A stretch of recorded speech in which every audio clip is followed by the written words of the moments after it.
hello there, Anna. Hello. So we're at Luxor Temple, 3 kilometers down from Karnak Temple. We're actually in the very back of Luxor Temple, not in the front, because it's a long walk. It's kind of like Karnak in that way. Cut through that doorway and see a small temple within a temple built for Alexander the Great, the Macedonian Greek king.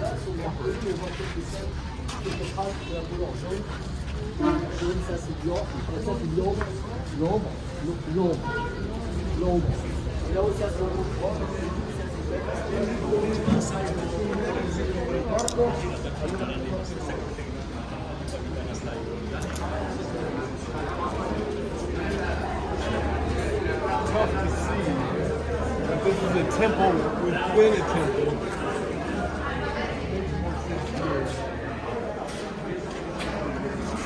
But this part of Luxor Temple was built approximately 1500 BC, 1200 BC, right in there.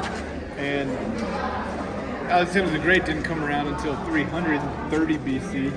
So when there were columns in here, they had to remove the sandstone columns where the people are standing to build a new temple for Alexander. So you can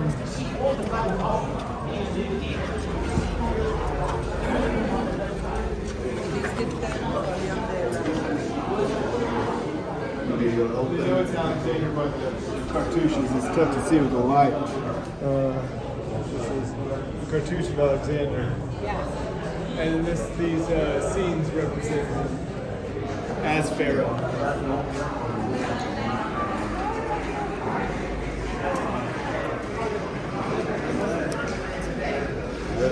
Hola.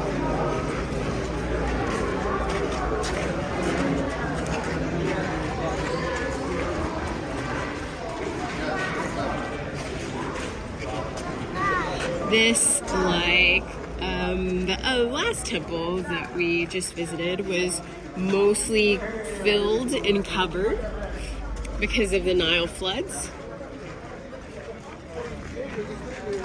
So we'll see the most damage towards the bottom where the floods. Original granite stone. Yeah. So this is what the floors would have all had, this granite. Later, after the Byzantinians, the Eastern Romans had this. Well, the Romans and then the Byzantinians were here during the Christian period. They plastered over the hieroglyphs and painted religious scenes. And this would have been, they built an altar, brought in some columns of Eastern Roman design.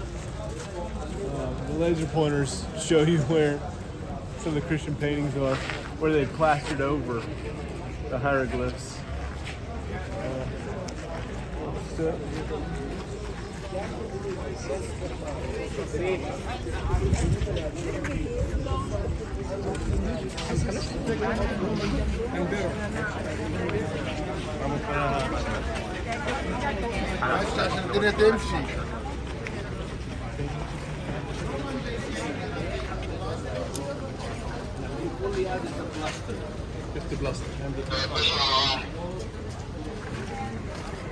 السيد النقيب مهاب بعزام توجيهات وتعليمات سيادتك يا باشا اتفضل.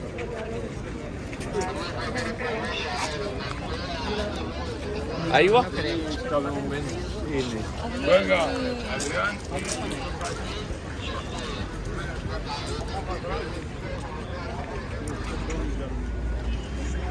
It's massive. Massive. To fathom how big this is. And there are so many people.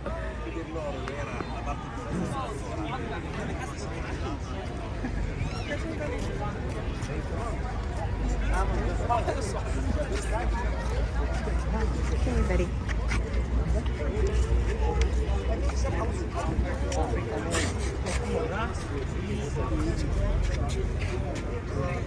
All of these columns are gone, but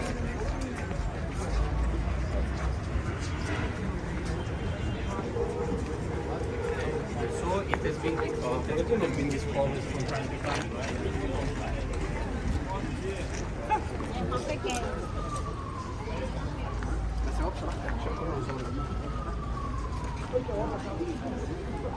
Crazy big.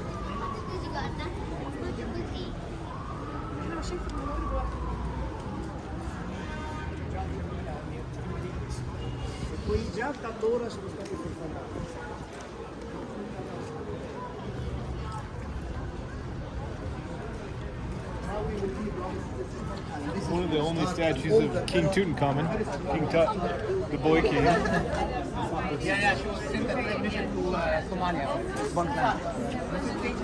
And his queen, who is his half sister. It's a little bit more of a political move.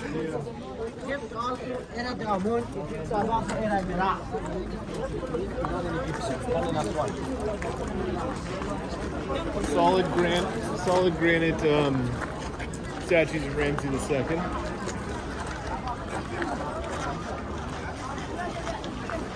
I can't imagine how much they weigh. Pretty impressive. Yeah, and those came from Aswan? Right, because there is a lovely food. Cobra in the cow. Show them this a photo during your free time. Baby, again.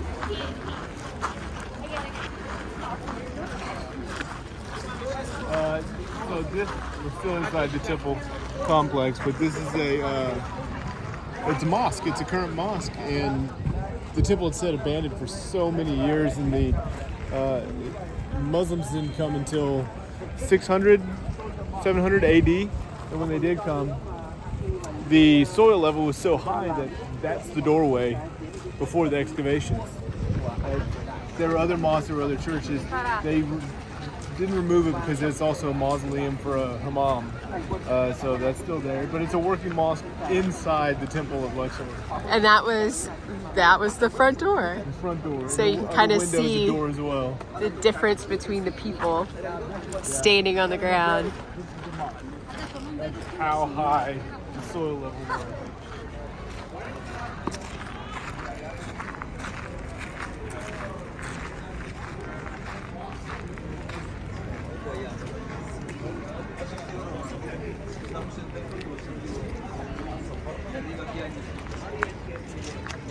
We're here right at sunset. It's super gorgeous.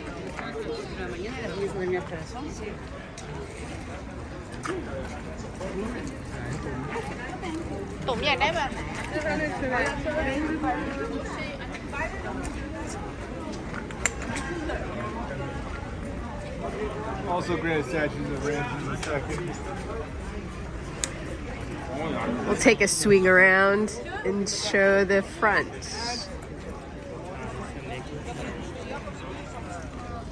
This is where you enter.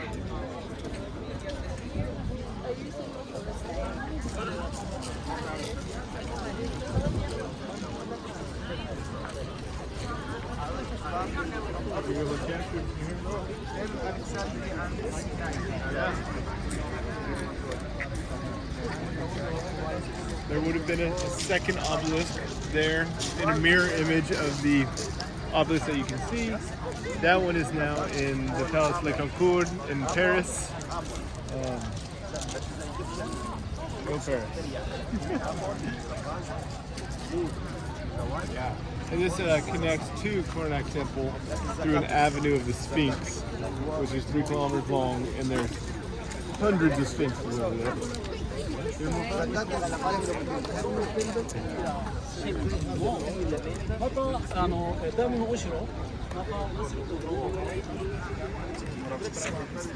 The small Hellenistic building, Greek building, with the only Greek statue here. It looks different because it looks like a Greek statue with robes and everything. Yeah, you can see the head was chopped off. Persians or Islamists, one or two. As with many Greek things. Yes.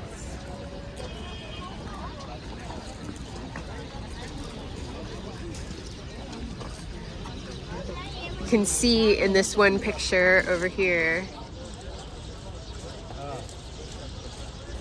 Yeah, yeah, how this avenue looked. How it was found before the excavation started. They dug down and found the head. It turns out there's hundreds of them. Yeah, so there's one. And there are tons. Both sides.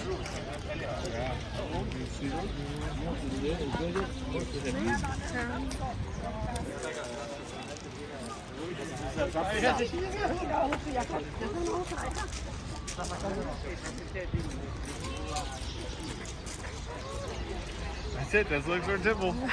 Bye, Mom.